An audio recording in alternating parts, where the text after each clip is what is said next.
Hello everyone, welcome to the Silverstone 500 round 3 of the Intelligent Money British GT Championship. It's Friday, so ordinarily we'd be doing the pit lane preview, but not this Friday because we've got a very special visitor with us at Silverstone. It is of course the Mercedes CLK GTR, which won the FIA GT World Championship race here at Silverstone 25 years ago this month. Driven by Bernd Schneider and Mark Webber. It heralds from the second year of GT1. These cars also raced in 1997.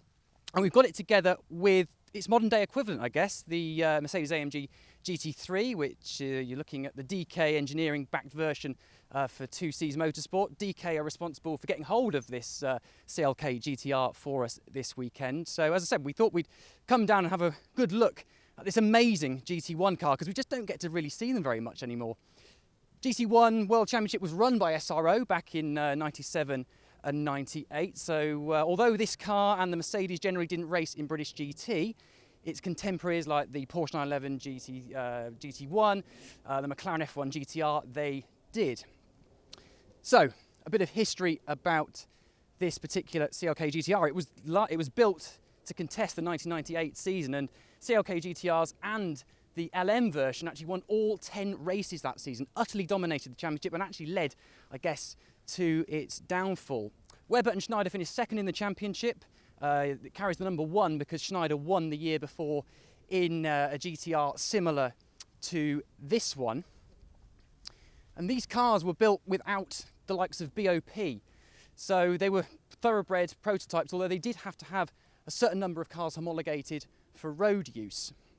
Very different to the concept we now have in GT3, of course, which is very customer focused, and we have balance of performance to ensure that all of the manufacturers can compete together. We didn't have that back in 97 and 98, and that's one of the reasons why the FIA GT Championship ultimately folded, or no longer had GT1 cars anyway, switched to GT2 from 1999 onwards. As you can see, it is, I guess, more thoroughbred than the GT3, certainly lower and more menacing. Didn't have control tyres back then. We obviously now have Pirelli. Everyone runs the same ones and they are really designed for customer racing. Back then, this one was actually running on Bridgestones, but there was many different tyre manufacturers back then in FIA GT1.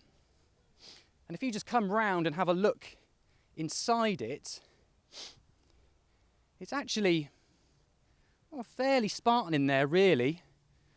Certainly nothing like the GT3 cars we have today. Very low. Go